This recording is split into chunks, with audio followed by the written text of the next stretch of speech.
Motorcycle registration নিয়ে কঠোর নির্দেশনা দিয়েছে বাংলাদেশ রোড ট্রান্সপোর্ট অথরিটি।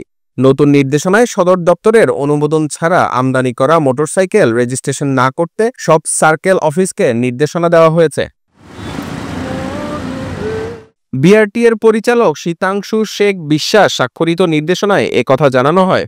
নির্দেশনায় বলা হয়, ইদানিং লক্ষ্য করা যাচ্ছে কিছু কিছু অসাধু মোটরসাইকেল আমদানিকারক সেমি নকডাউন এসকেডি বা কমপ্লিট নকডাউন সিকেডি অবস্থায় মোটরসাইকেল আমদানি করে তার আমদানি সংক্রান্ত কাগজপত্র জালিয়াতি করে কমপ্লিটলি বিল্ড ইউনিট অর্থাৎ সিবিইউ হিসেবে মোটরসাইকেল রেজিস্ট্রেশন করছে।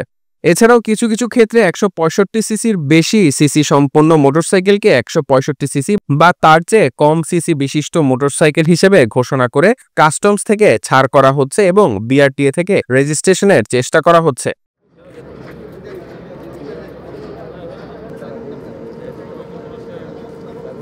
এই ধরনের ত্রুটিপূর্ণ মোটরসাইকেলের রেজিস্ট্রেশন বন্ধে বিআরটিএ সদর কার্যালয় থেকে মোটরসাইকেলের সব কাগজপত্র যাচাই বাছাই করে সিবিইউ বা এসকেডি অবস্থায় আমদানি করা মোটরসাইকেলগুলোর চেসিস ও ইঞ্জিন নম্বরের তালিকা অনুমোদন ও বিআরটিএর আইএসএ আপলোড করা হবে। তার পরিপ্রেক্ষিতে সার্কেল অফিসগুলো রেজিস্ট্রেশন দেবে।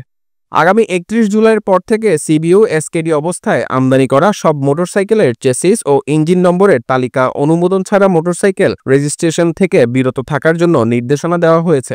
এ বিষয়ে বিআরটিএর চেয়ারম্যানের অনুমোদন রয়েছে। এটির ব্যত্যয় ঘটলে আইনানুগ ব্যবস্থা গ্রহণ করা হবে বলে তিনি জানিয়েছেন। Desk news, বাংলাধারা।